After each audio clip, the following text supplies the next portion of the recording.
not a good week. He said, Willie, you're not going to come up for a few weeks. And I like to say that. I said, we're hoping everybody's pretty busy. That's the plan.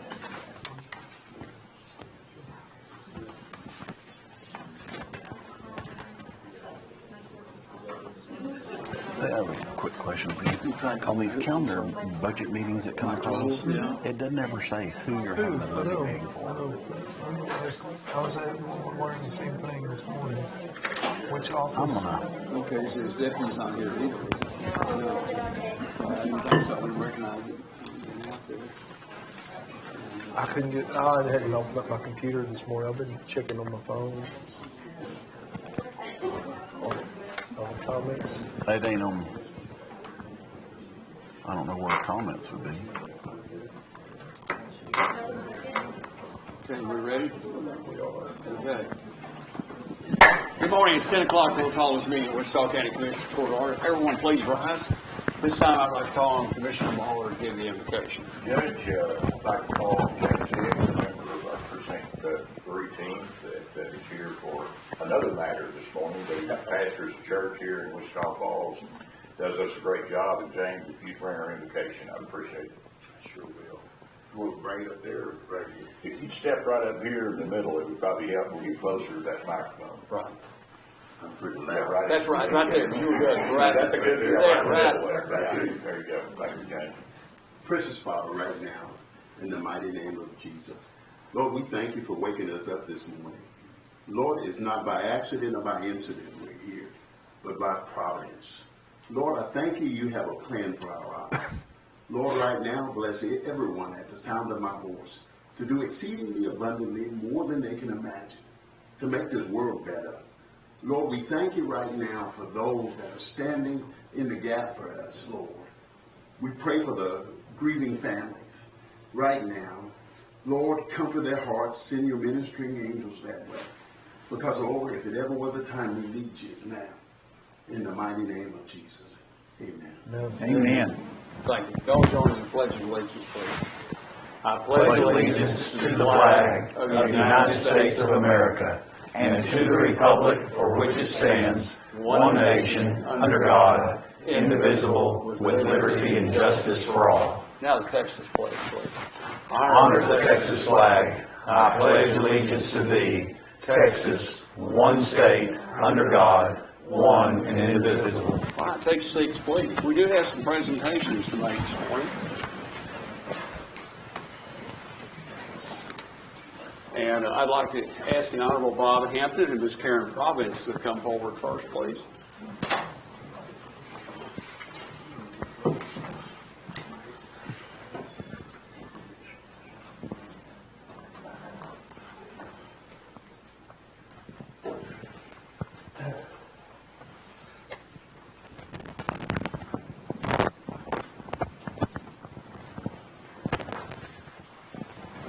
Gosh, it doesn't seem like that long at all.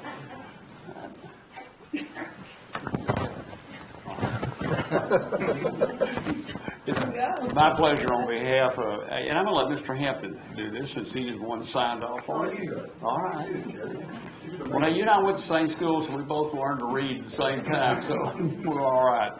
Certificate of Appreciation. This certificate is presented to Karen S. Providence for 40 years of service to Wichita County. Congratulations on reaching your milestone service anniversary. Through your hard work, dedication, and loyalty, Wichita County is able to provide quality service to the citizens of Wichita County. In honor of your service, you may order a gift choice from the black folder attached herewith. Please accept your gift as an expression of our gratitude for the contributions that you all continue to make every day. On behalf of the Commissioners Court, we commend you for your service and with your every success as you continue your career toward your next milestone. Your commitment to Wichita County is deeply appreciated. Signed by R.J. Bob Hampton. Thank you.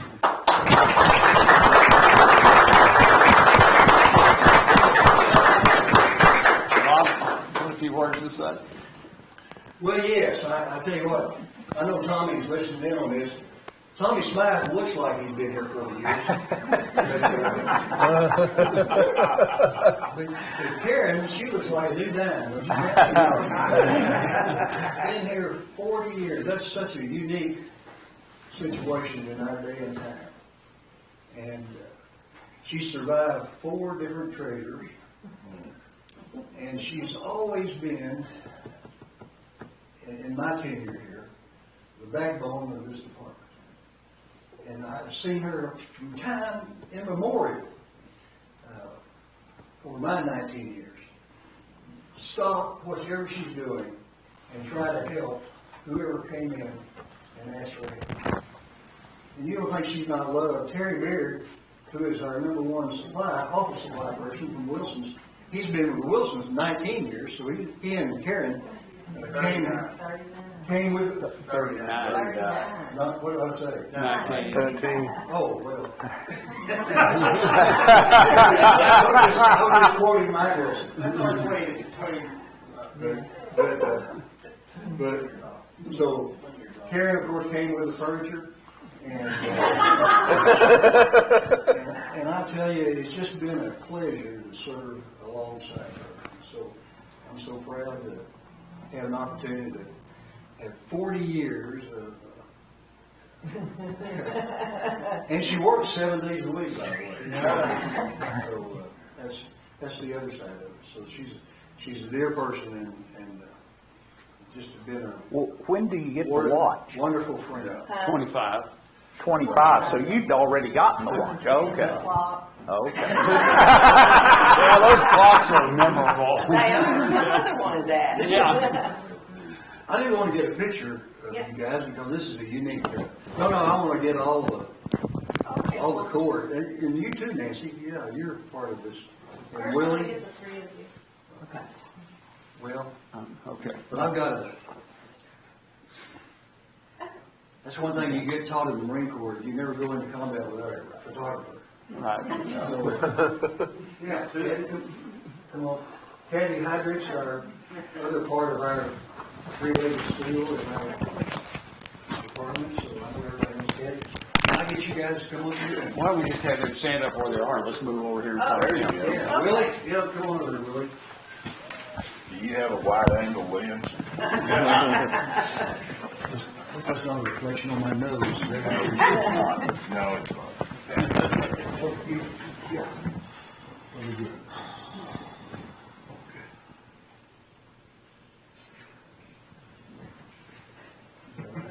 Sideways. How's that? Good. Did you get all running? Yeah, I'm looking good. We're good. All right, thank you very much.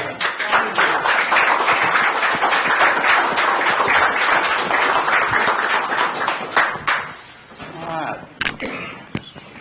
Mr. Gillespie, why don't you come up here, the next 3 are in your department. And, I'm sorry, next 2. Yeah. Okay. There were 3 plaques, though. But,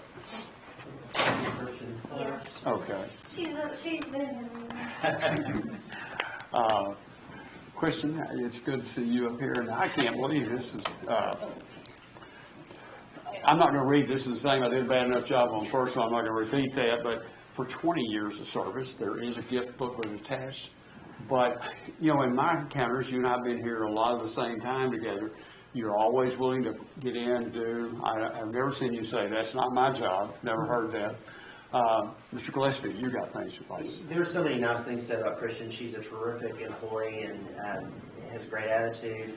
I would just note that she was key in our Tyler conversion, and she's the one of the go-to people in our office, the main one about Tyler, and we would be lost without her. The other important thing, she's long-suffering. She keeps Dobie's life together. So that's a full-time job, so she's invaluable. But thank you so much, Christian, for your terrific job that you do. We love you so much at the DA's office and deeply appreciate you.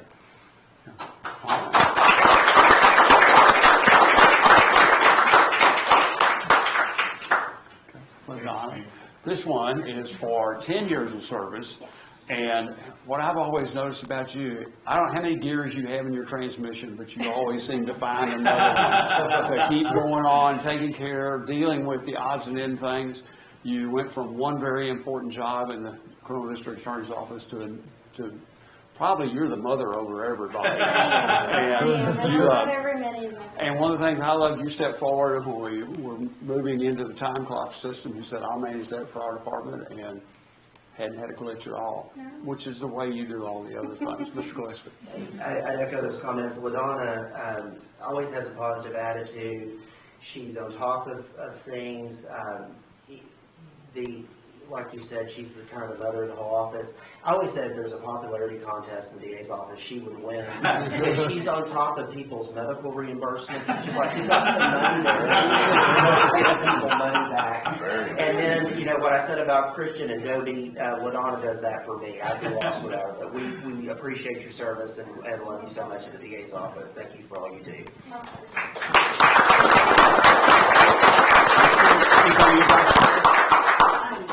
I'm just grateful to have been here this long, and grateful to be in the DA's office as part of the family and continue to do so. Can we just get a photo? Yeah.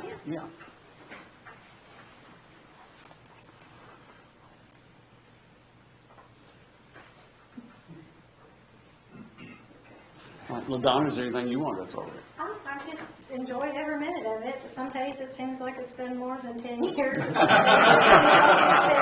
just yesterday, so I'm just really blessed to be on that. All right, great. Thank you all.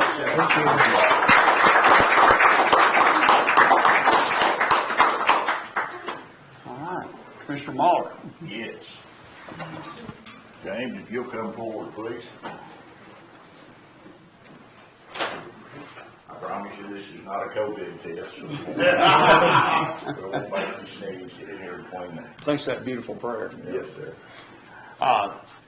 This one for James L. Hicks for 10 years of service. Commissioner Mahler, is there anything you'd like to say? Or? James is one of the guys that keeps the wheels turning in Wichita County. These road crews provide very important service to keep the commerce turning in the county. People don't realize that, our interstate highways and all are important, but without those feeder routes out there in the county to feed products and people and all, they're not very effective. And James is part of our team and does us a great job. As I told you, he pastors a church here in Wichita Falls. He's also a pickle king. He makes designer pickles, and they're good. I like the orange one. It's my favorite part. But James, we appreciate your dedication and appreciate you helping us keep the wheels going, and I appreciate you being safe. That's such an important part of precinct, and we really try to instill on these guys to be safe, because we need them to go home to their families at night, and we need them to show up to work the next morning. James, thank you. Congratulations. Appreciate it. Very good. James, if you work half as pretty as you pray, we're in great shape. Get in here in the middle here. Move in here. No camera. Nancy. Nancy. Oh, Nancy. Bob will take it. Bob will take it. You bet. He will for a fact. You bet. James, let me get one more. This is a pretty sophisticated camera.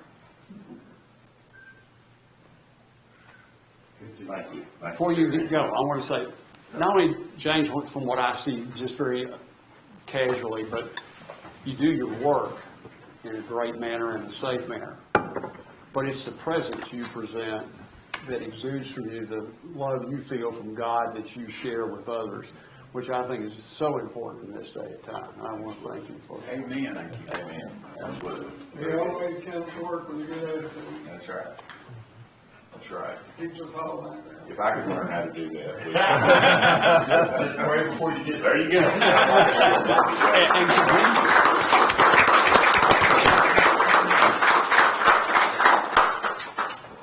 I wanted to hold this proclamation off to the end so we can all get a little older and appreciate it a little more. Who's Marcy? You want to? Marcy's not here, but. No, okay. I thought she was going to be here. That's why I got my names mixed up. Come on up, and whoever all you want up here for this. All right. Proclamation, Elder Abuse Awareness Month. Whereas our older adults and people with disabilities of diverse backgrounds continue to be the well-being of this city by working and caring and volunteering and actively preserving customs, rituals, and traditions. And whereas we age, we build momentum by accumulating knowledge, experience, insight, and wisdom. Did y'all hear that?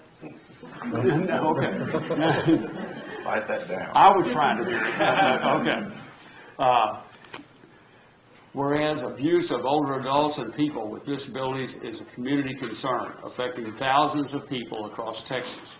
And whereas statewide, APS investigated 118,208 cases and confirmed 81,769 cases of abuse, neglect, or financial exploitation of older adults and people with disabilities in 2021. And here in Wichita County, APS caseworkers investigated 1,771 cases and confirmed 1,340 cases in 2021. And whereas abuse against older adults and people with disabilities is grossly underreported because of social stigma, embarrassment, and fear.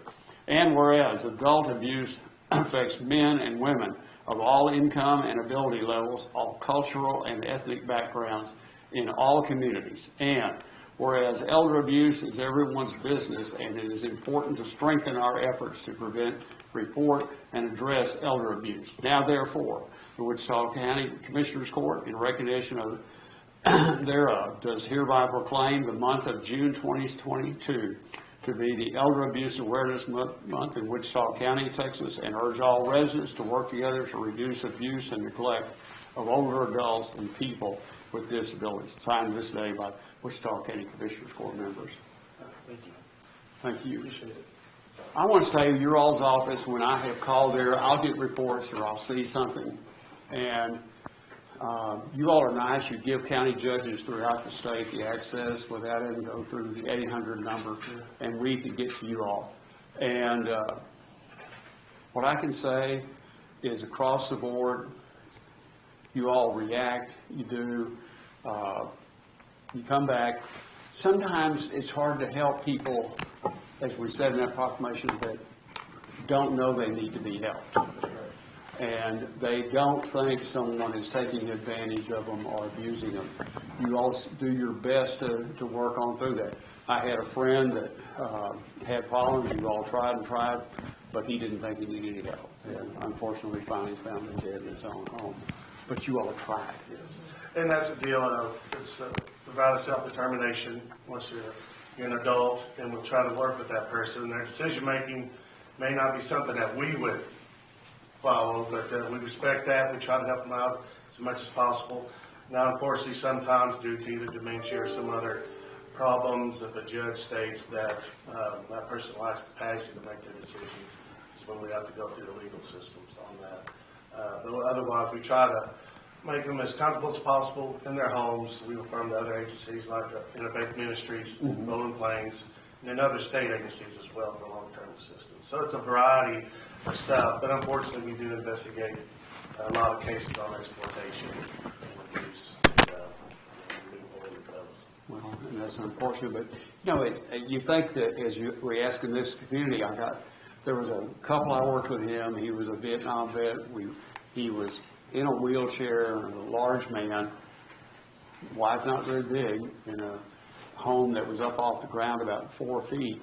He did not want a ramp. He really fought with us on that. And I said, how do it's unsafe for you. He was determined he was not going to be disabled enough to use that ramp.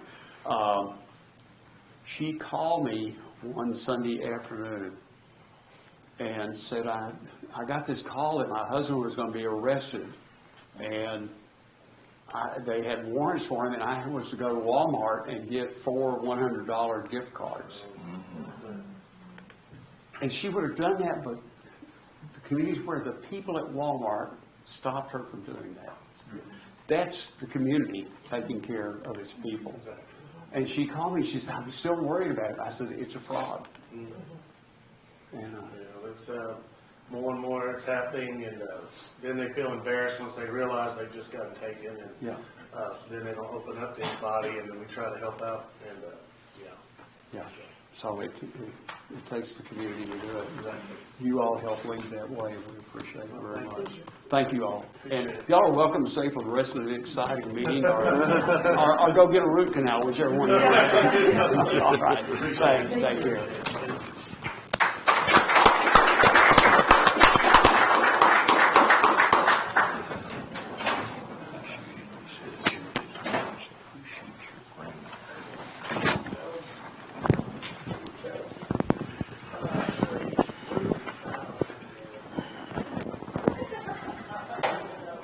Alrighty, we are down to the part of the meeting that asks for public comment. It is 10:20.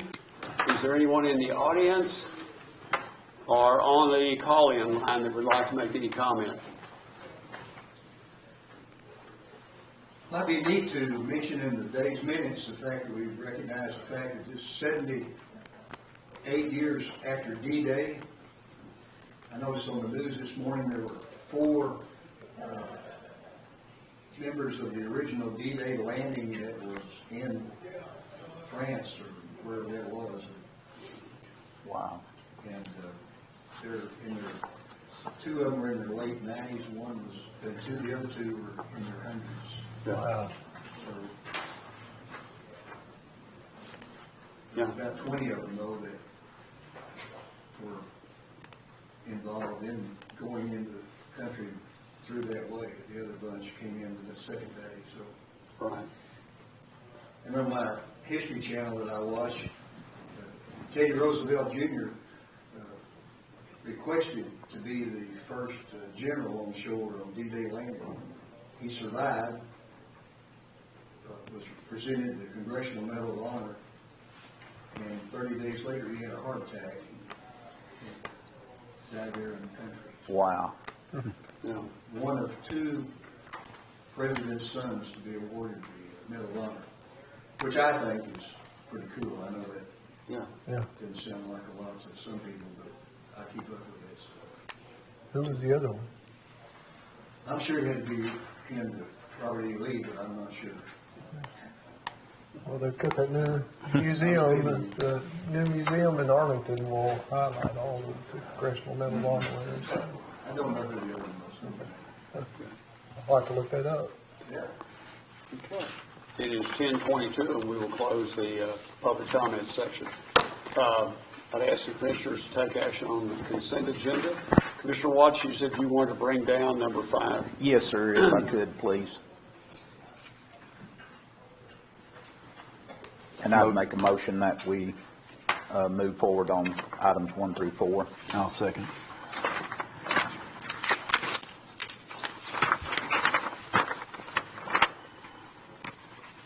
Any comments on the consent agenda items?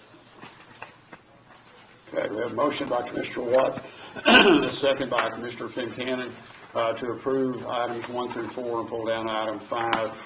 Motion to authorize county judge to sign resolution approving Wichita County guidelines and criteria for tax abatements in the reinvestment zones. All in favor, signify by saying aye. Aye. Opposed, same sign. Motion carries 5-0. Okay, let's go ahead and take care of, let's do the, we'll do number 1, Commissioner. Okay. We've got some people in the audience that I'd like to open and take action necessary on bids for the transport services for mortuary service. From Wichita Falls Embalming.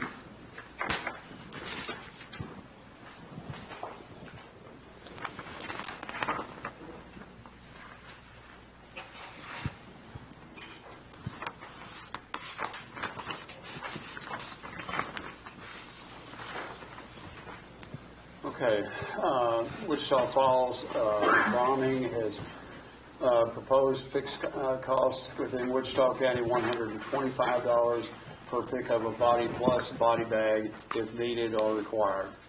And then the second category proposed fixed cost of Dallas for autopsy is $310.50 per chip. The bid is signed. It is a viable bid.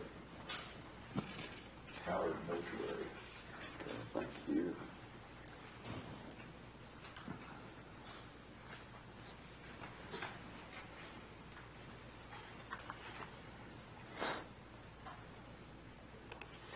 from Howard Mortuary.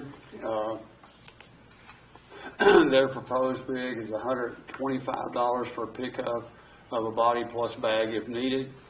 And item 2 on it, that they proposed bid is $500 per truck.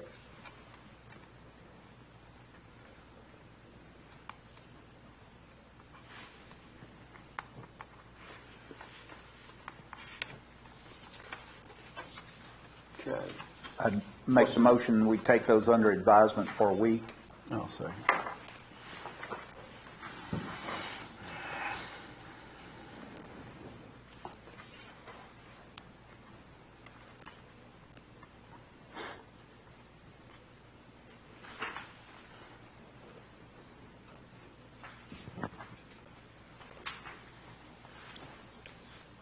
Okay, we have a motion by Commissioner Watts, seconded by Commissioner Fincannon to take the bids under consideration for 1 week and make the award a week from today if that's to be done.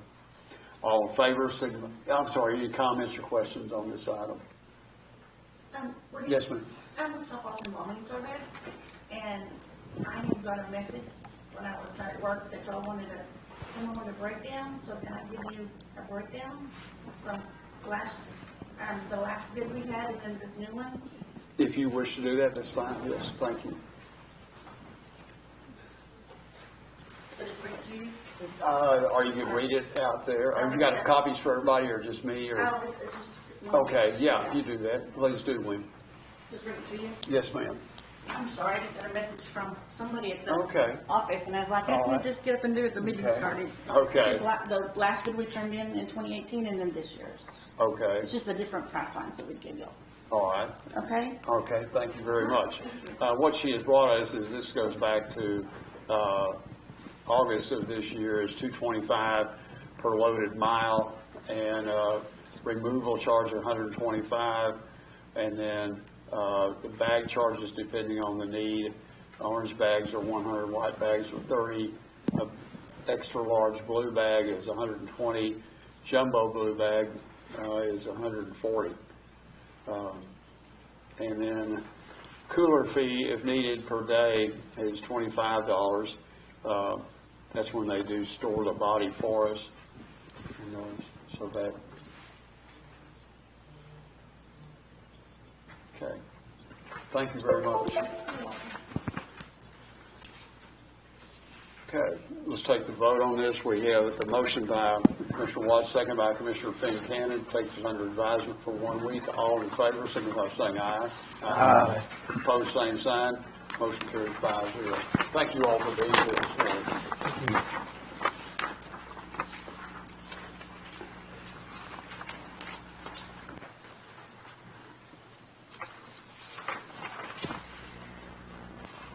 Okay.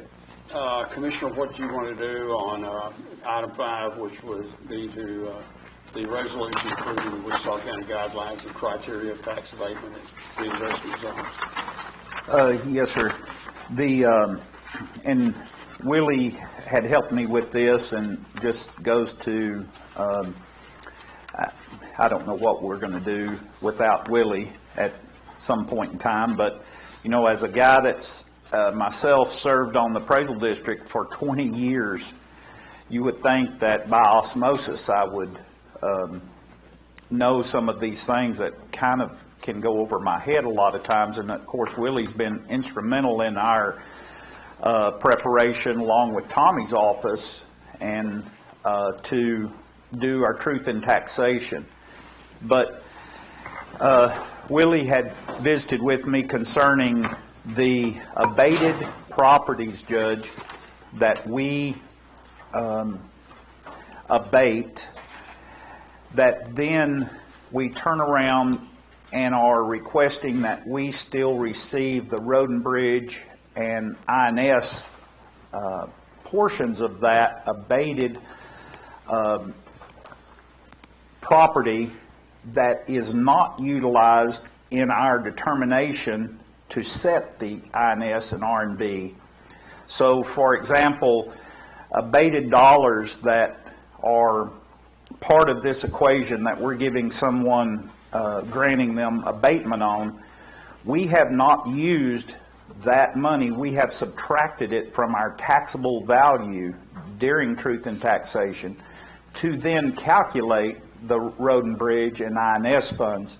So in essence, the simple way to put it, that if we collected road and bridge and INS over all dollars, including abated dollars, then we would receive more money than what we actually designated as what was needed to pay our debt with or to support road and bridge with.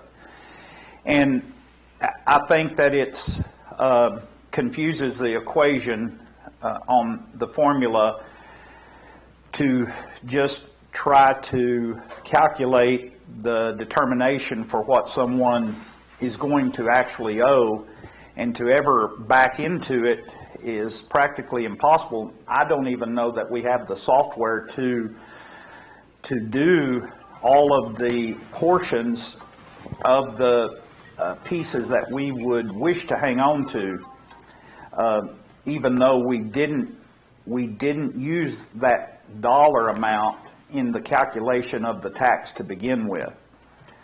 So I mean, I was concerned about doing it appropriately with not over taxing someone when in fact we ourselves had exempted that dollar from being taxed to begin with through the requirement of the state and truth and taxation formulation. So if that's as clear as mud to everybody. Yeah, maybe even not quite that clear.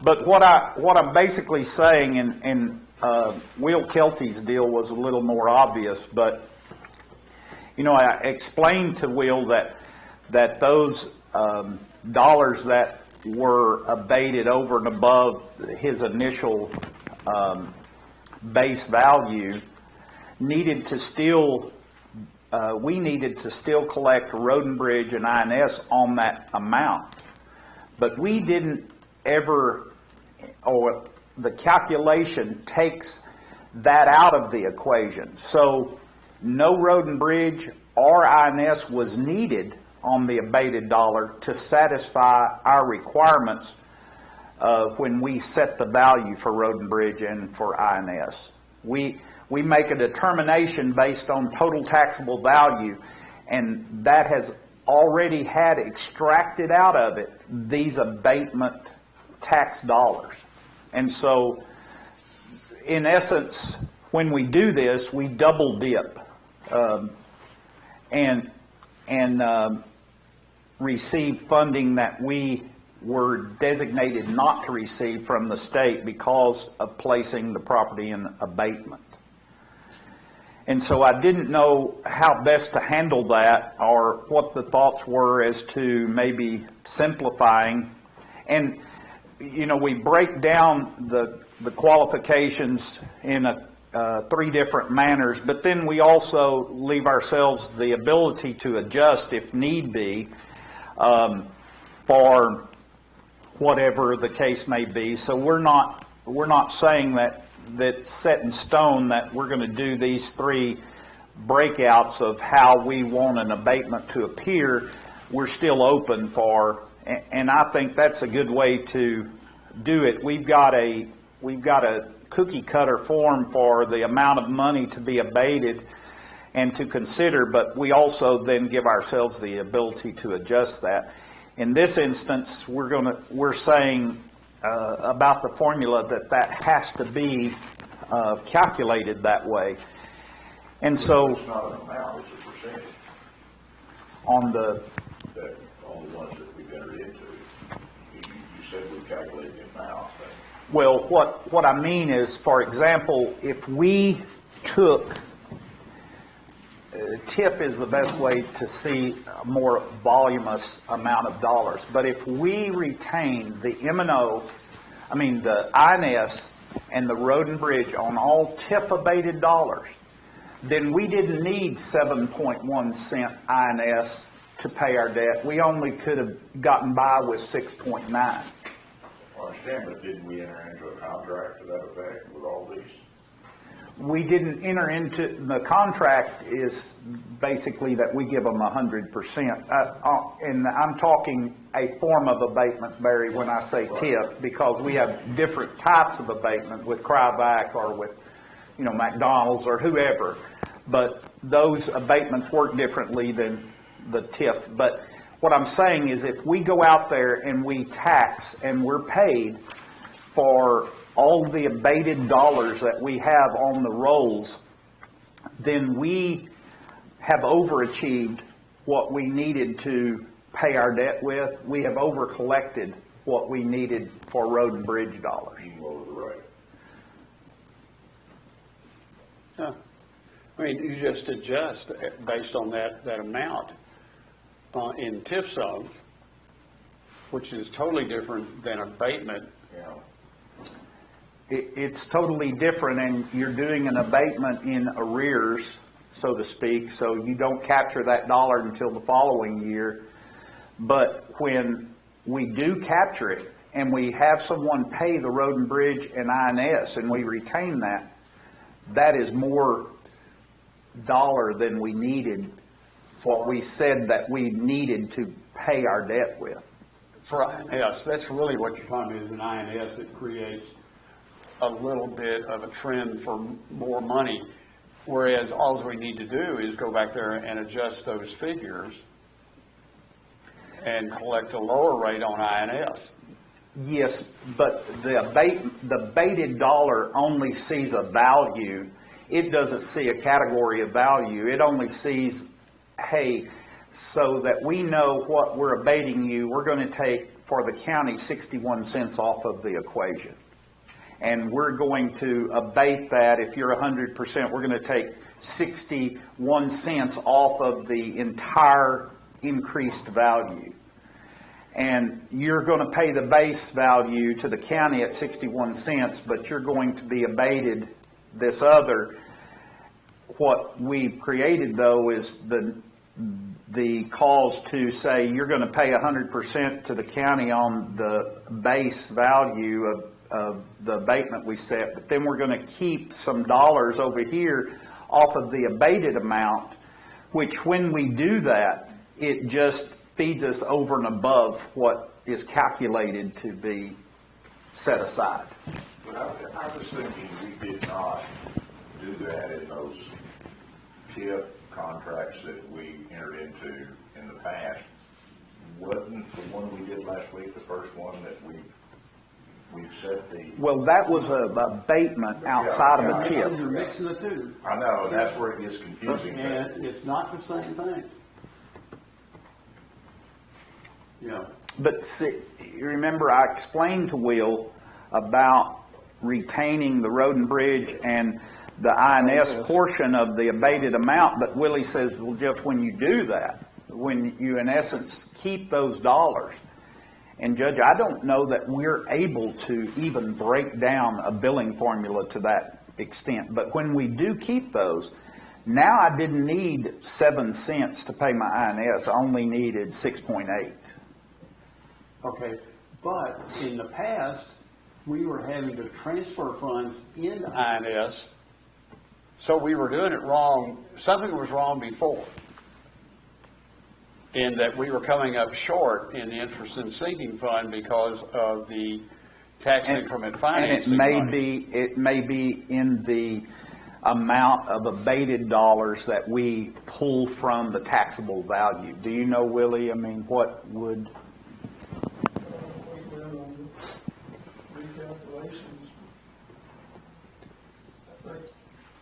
What I'd say is truth in taxation.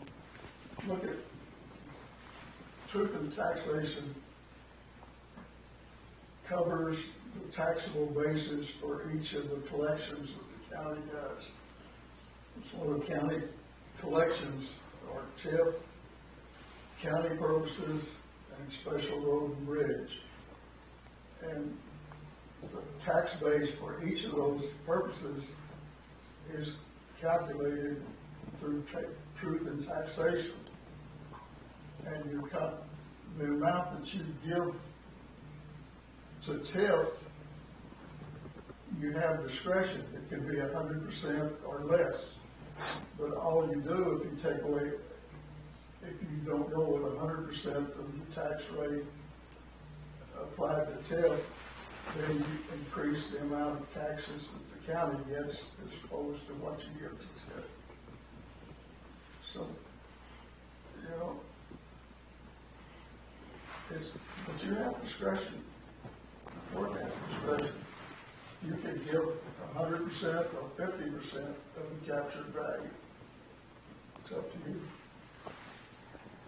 What I had wanted to do, Judge, is look at an abatement of invoicing where we have billed entities and just see how that calculation is occurring, because I mean we can get it, the math formula so detailed, I don't know that we can bill it, and the burden then lies in Tommy's office to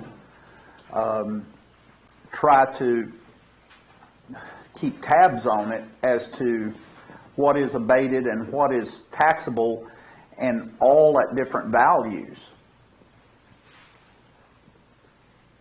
Well, it sounds like maybe an adjustment in the software, but I would rather we were, if you collect more money in interest and sinking, then you're going to pay off the debt.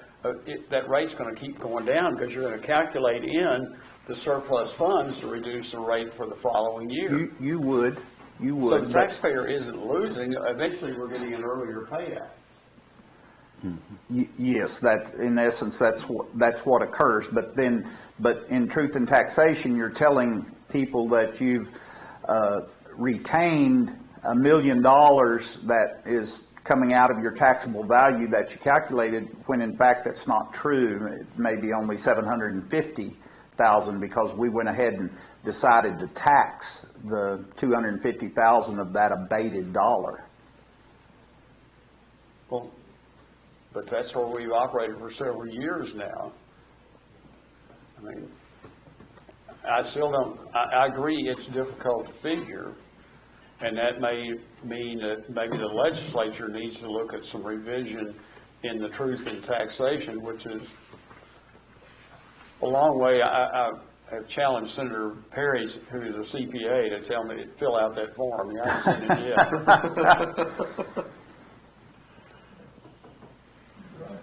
Confusion in taxation. It's Yes. confusion in The taxation. more truth, the worse the confusion gets. You know, where in essence I think the general population is more advised when we list in there our total amount of taxable and non-taxable revenues coming into the county, and then at the same time list the expenses incurred by department, and that would be a more relevant description of cost and uses of money than it would be this formula that is very very difficult to find. But I mean, you know, I mean, it lends itself to say, well, you know, if you're in it, and I guess those are exempt properties and abatements are different, but you know, if we could collect road and bridge and INS over exempted properties as well, that would certainly make a big difference, and we could even pay off quicker. Well, years ago, I did a review, and a lot of years ago, and if we did away with exempt property, you'd lower the tax rate by 17 cents. Yeah, and it's even probably far greater now, Judge. It well could be, Like but that is you not mean Boy Scouts, Masonic Church- lodges, churches, churches, you know. Even veterans' wives. I mean, Yeah. there's the amount Well, of that's a whole exemptions. new category. But there's a huge amount of exempt properties out there. Right. It would change the tax rate probably more than a quarter. Because we're able to, and Tracy, I read this as to the abatements on all facility projects, both real and personal property, are open to negotiation up to the state law limits of 100% for 10 years. That in essence would give us the ability to do anything at any time, I guess, concerning both the formula and the values of the abatements they're requesting, right? Well, I wouldn't say at any time. I would say, I think when you are entering into the agreement initially, I don't think we can be in the middle of an agreement and then Change it. forces in midstream, of course, subject to negotiation. Now that, whatever the change is, can necessitate looking at that further. I mean, any contract. But I would say to you, when those folks are going into this situation where they're making these investments, they're not expecting to have a 2-year agreement and then in year 2 we come back. Yeah. So I don't know if that's really realistic, but I absolutely agree with Willie that this is you all's agreement and it is subject to negotiation. Absolutely. And that's, these are guidelines. This is not setting concrete. And so that's one thing that I would point you all to. In terms of a specific project, but not necessarily every project and any project from here on out. Right. But you still have, according to your own document, that policy could be fluid depending on the situation.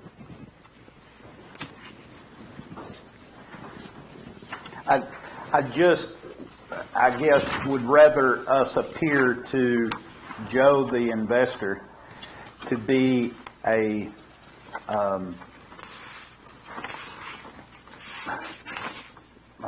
that we have a more open form of willingness to abate than a strict willingness to abate. Just Okay, then how do you go back to where it led us to take this position that both of those enabling statutes talk about the restricted use of that money? And so we were diverting funds out of interest and sinking and out of road and bridge. Road and bridge didn't have the follow-on that you then owed money other than that. It didn't. It was pretty transparent. It will lose revenue, but when you lost revenue out of interest and sinking, then you were having to make up that money. And that's where I felt that was definitely wrong. right, and I think the abatement, Judge, when it comes to abated dollars, don't see our tax as restricted, but only as a number to multiply by. Yeah. And that's what I think occurs within an abatement. But, I mean, we're basically, in most categories, 60% what we're willing to abate year one, and do that for 7 years, and then our other two are only 5-year abatements and starting at 50%. And so we're pretty rigid about what we're willing to do on someone that's wanting to come in and invest $10 million into Wichita County, and I turn around and hit them again with retaining some money that we didn't calculate to say we had to have to begin with. But we explain that in this document, that those both are restricted from it. I mean, they know that. I have yet to have anybody act funny about that when you tell them this is the reason we do that. And luckily that's a small portion of, 10 cents or 11 cents out of the 61 right now. So they're still getting the lion's share of abatement. Now, I don't think we can work around those things that we, unless there's some new light and reasoning, to change our minds from why we made that decision. I mean, those abatements that we're giving to the cities that are receiving that money, it's fair revenue to them. It allows them to do things in those areas that are done with tax burden that's not taking away from us. It's tax burden we haven't received to do that. Are you talking about kids? Yeah. Yes. Where a true abatement is to the maybe more to the individual Yeah. receiving the benefit. Yeah, we just haven't hit one fell in both shoes. Yes, that was just an oddity. But I didn't know how is best handled. I just didn't want our hands to be called on. Well, you know, you're listing in here that you've abated $1 million worth of property, but you still used it to calculate your debt with. But, you know, I'm not sure who'd complain, because actually that's helping everybody else out. Well, and in essence, I think that's what we did though, Judge, but we never collected the dollar. We utilized those monies to figure what we needed, which lowers the rate. But then we were giving to TIF 100%, and we weren't collecting that portion that shored us up. Where in essence, what's supposed to happen is 100% collected, reducing your taxable value, and then you take the reduced taxable value and calculate what's needed for INS and R&B. Yeah.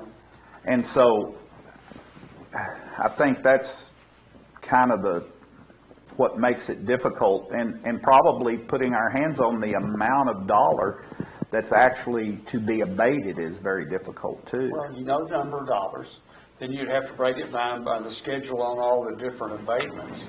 It's not easy. I will wholeheartedly agree with that. But I can't see that if there is any error in that, I can't see that it's a harm. Really, the public's coming out ahead on it, because it spreads that tax burden over the rest of that. Otherwise, theoretically, if you needed the roughly 4 cents for road and bridge, you'd have to then make that 4.2 cents. Well, so the invoice, the tax invoice, let's say that you've got a initial investment of $100,000 and you pay tax on it of 61 cents as it stood. But then your new values was another 100,000. So do we send them a statement that says INS and Road and Bridge combined equals 12 cents and they're only paying 12 cents on that other 100,000, and they forego the other, or how does that look? I mean, well, the first year, the 100, let's say it was a 10-year, they owed 100, 90, 80 on down, then they would be paying the increased amount, first year 100% exemption, then 90 of the M&O rate. But they're still paying 100% of INS and R&B.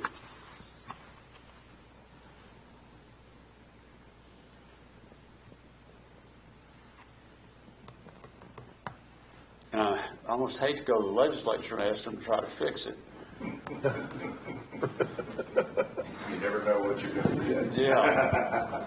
Well, you stop and you really get studying this, and if you evade a property inside a TIF, you pretty much take away the effectiveness of the TIF. In fact, that's been one of the problems, is you don't have enough income in the TIF fund to really go do the development that you really need to do to get it going. that could be, that could be. We've had one like that. Well, but what you are doing is you're assisting that one development there, and eventually it does come back in that you will receive that money. And that's why I think our shorter abatement periods work out better for that. And, I think we've got a good program going. So an abated property within a TIF, does the abatement take precedent over the TIF? Yeah. Okay. The abatement's first. So you're not contributing to the fund, basically. Yeah, you're not contributing. Well, it isn't the first year. That one's very tricky, Mark. That's where I don't quite connect it. Because envision that you needed every dollar in order to pay your obligation that you had already created inside the TIF, and then an entity comes along and abates that so that they no longer receive that, then it could be a difficult situation if they're encumbered. Where is the county in Texas that's got the very best plan that money can buy that we can copy? There's 254 of them, just That's take your what, pick. that's what I'm thinking. But you know good well, there's some of them that work better than others. Yeah. And that's what you're looking for. Well, and Mr. Smythe, he's done a lot to try to resolve some of this, because it has been a head scratcher. Yeah, and that's kind of, I would like to have his input here, and I just taking this home this weekend and thinking through it or reading on it, I just know that we certainly encumber him greatly to bill correctly, and that becomes, we can say this is what we're going to do, but to get it done may be close to impossible. Well, I think we do our best. I think we realize that because of the way that the law applies in truth and taxation, it probably didn't take into consideration what we're looking at here. And like I say, the cure could be worse than the problem. Yeah. No, and I think most people, we're unique, Barry, when you talk about with our road and bridge and our INS retention of dollars. We're probably unique because a lot of those don't stop and think about that. But then at the same time, I'd never stopped and think about that they're accounted for early up into the truth and taxation formulation or calculation to kind of exempt them. Because what I'm saying is that all of us that have no abatements and all that property that falls, that totals out to be our taxable value, that's what we use to set all our rates with, M&O, INS, and R&B. Not abated properties.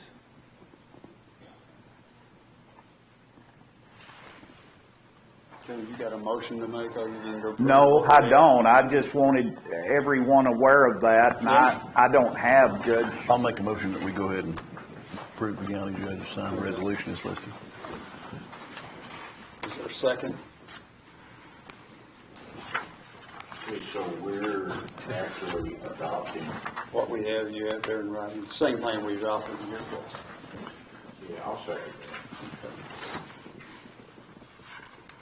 Because we have overhauled this and looked at it, and we've changed the way we do this and the way we look. And we can change it if something And we comes can up. change it as long as if there's No, special that was circumstances. An excellent Right. way. It was written by Tracy. It was to leave that room for the court to have that flexibility. Okay. Any comments, anyone in the audience or on the phone?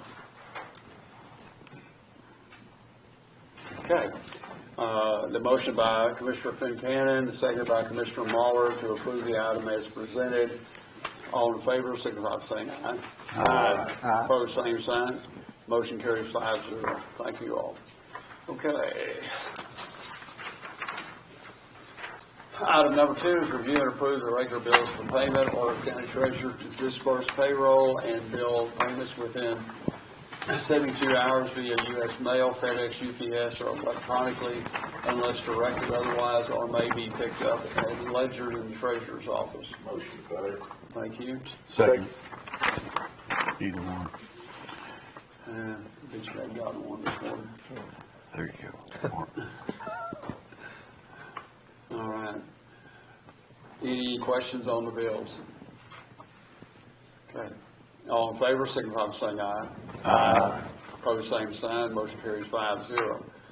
Item 3 is discuss, consider, take action, authorizing EMO personnel to secure the services of Stewart and Stevenson for ongoing equipment repairs and maintenance of the generators listed on Exhibit C, attached here too, and as that list may be adjusted based on the deletion or addition of county-owned generators, and finding this expenditure exempt from the bidding requirements established by Local Government Code 262.023.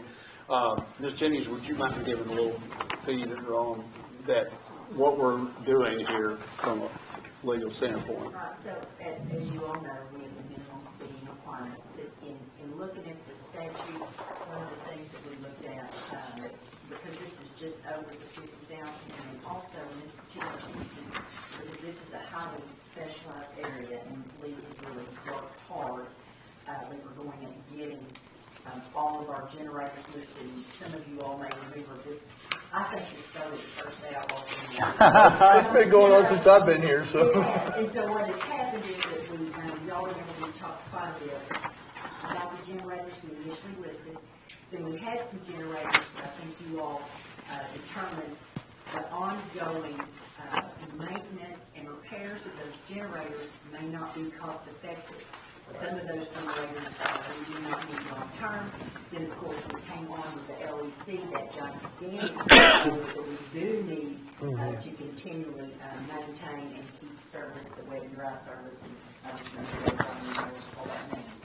And so, in sorting through that list and having Lee get all those together, then when we were looking at the statute to see, because we do have a local vendor and we do need service on these types of equipment, and they can be parsed out, to the different departments or agencies or precincts or whatever it is. So that's when we looked at the statute to see if we could come in under that repairs type of language, and that's why their agenda request is termed the way that it is. Okay. But that is, I'm just going to tell y'all, Lee has done a tremendous amount of work on this, including the things that need to be included, so we provide Stuart Stevenson the information they need, and then not servicing those generators that is not cost effective service. Okay. On the generator list, additions and deletions, it says wet service means fluids will be checked or changed as needed in addition to dry service. Most of these show a wet maintenance of or all of them do, annually. Why would we not automatically change the fluids? Annual wet service is change all fluids. But it says checked or changed. But if you have antifreeze in some of them, they sometimes will need to be changed annually. So if it's applicable to that particular piece of equipment, then you would change the fluids. If not, then you would leave them. Because there might be a 3-year on antifreeze. Yeah, well, I understand the antifreeze, But okay, that's the that's reason. not clear, so. And the other thing I was going to include is that emergency management is not responsible for all the generators. On the list, you have the points of contact for each person Sure. within the county that the generator will open. So those folks, like Ricky, the maintenance guys at the jail, they come up with the maintenance schedule based on either manufacturer or what they want. And the generators I have, they're somewhat smaller, but they run more and they need more maintenance. That's why it's important. Okay. Well, are we going to be required, Lee, then, to, like my generator, do I need to coordinate with Stuart Stevenson to, Well, or it's on the list? For me, I'll ask for them on y'all's behalf too. Okay. It's to call you and set up times for them to come out there and do those. So I've been used to Stevens for probably 3 or 4 years. And he calls me quarterly. He said, I'm going to start doing your generators. And he comes by and either picks up keys or, I call it and, get the thing I lock one thing where they're at. And just make those rounds. And I'm sure he'd do the same thing for y'all. One thing I'd like to say is, on our packet, it didn't have anything on there, a dollar amount. So the dollar amount on all this is $50,385.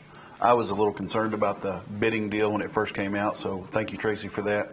But I did go ahead and make some phone calls around, checking to see who else could do this same type of service. And there is nobody in our county that has the potential to do what Stuart Stevenson can do, that has the right load capacitors to check load on these. So there's people that'll work on generators, there's people that'll service them, but there's not people that can do both. So, He said, we'll work on a generator, we'll work on this Cummings and the reason, getting a bunch of different people calling in. It's just super confusing. the reason I'm bringing that to attention is just the dollar amount over 50,000. I just wanted to publicly say that that's the reasons, and I believe with Tracy and Lee's and my reason, we address that to the public in case anybody's asking. And we've tried to get bids since I've been here. Yeah. Court has, so. You just don't have that many people that have the electronics expertise and the mechanical expertise. Right.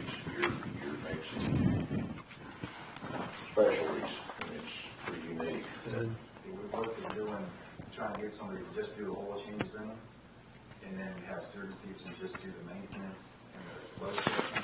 That didn't work out either, because the oil change guy was higher than service thieves who do it at the same time they were doing the rest of the maintenance, so it just ended up being more money. So I'd make a motion to go ahead and approve it as listed on I'll the second.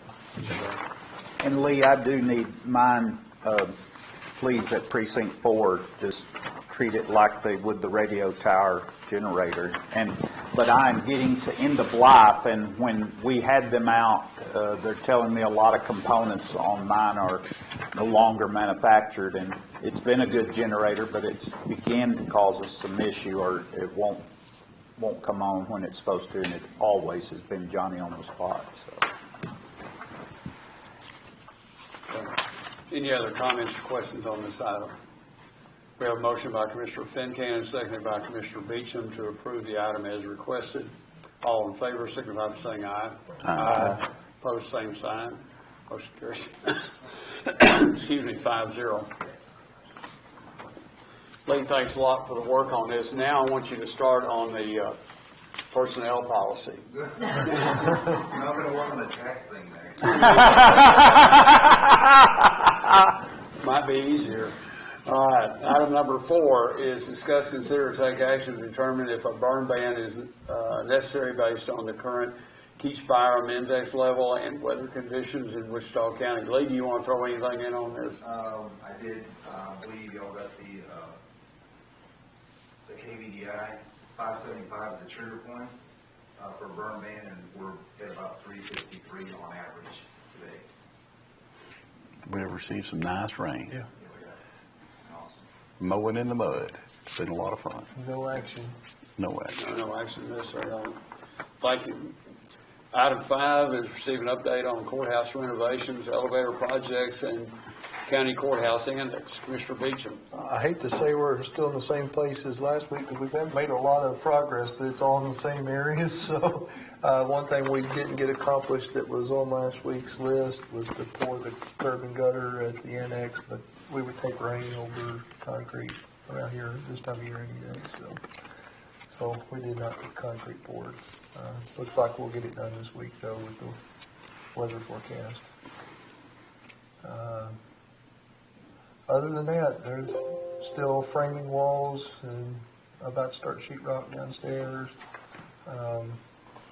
They're still building the stairwell, or not stairwell, into the stairwell, the elevator shaft. So the stairwell, the main stairwell is closed up to the 3rd floor right now in order to accommodate that construction. That's really about it, unless anyone has any questions. Okay. Basement project's looking good. Was that? I said the basement project's looking good. Yeah, it looks, it's, I if you have, walked through it last week, it's, hadn't seen it in a while. it's quite a bit different. You can see how things are gonna lay out now.